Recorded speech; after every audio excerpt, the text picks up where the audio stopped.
वार्तांकन रोखठोक बातमी। सोलापूर जनता सहकारी बँकच्या संचालक पदाच्या पंचवार्षिक निवडणुकीत सत्ताधारी परिवार पॅनलच्या सर्व 17 उमेदवारांनी बाजी मारली। एकूण 17 पैकी 7 उमेदवार यापूर्वीच बिनविरोध निवडून आले असून शुक्रवारी वी प्रशालेत झालेल्या मतमोजणीतून परिवार पॅनलचे उर्वरित 10 उमेदवार देखील मोठ्या मताधिक्याने निवडून आले।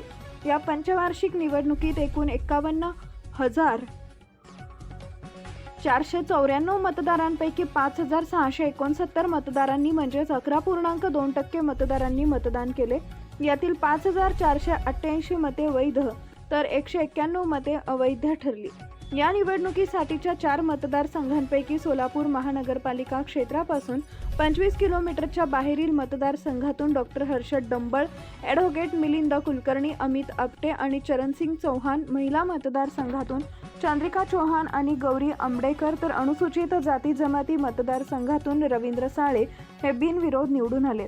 शुक्रवारी झालेल्या मतमोजणीतून पुरुषोत्तम उडता यांना 5,263, आनंद करवदे 5,253, सुरेश चिक्कळी 5,175, महादेव नाहूकर 5,132, राजेश पवार 5,269, सुनील पेंडसे 5,254, CA गिरीश बोरगावकर 5,246, प्रमोद भुतडा 5,256, विष्णू मोंढे 5,120, ॲडव्होकेट मल्लीनाथ शहाबादे 5,032 इतकी मतं मिळाली आहेत। महाराष्ट्रातील महत्त्वाच्या आणि ताज्या बातम्या पाहण्यासाठी आमच्या जय हो न्यूज चॅनलला सबस्क्राईब करा आणि बेल आयकॉन प्रेस करा।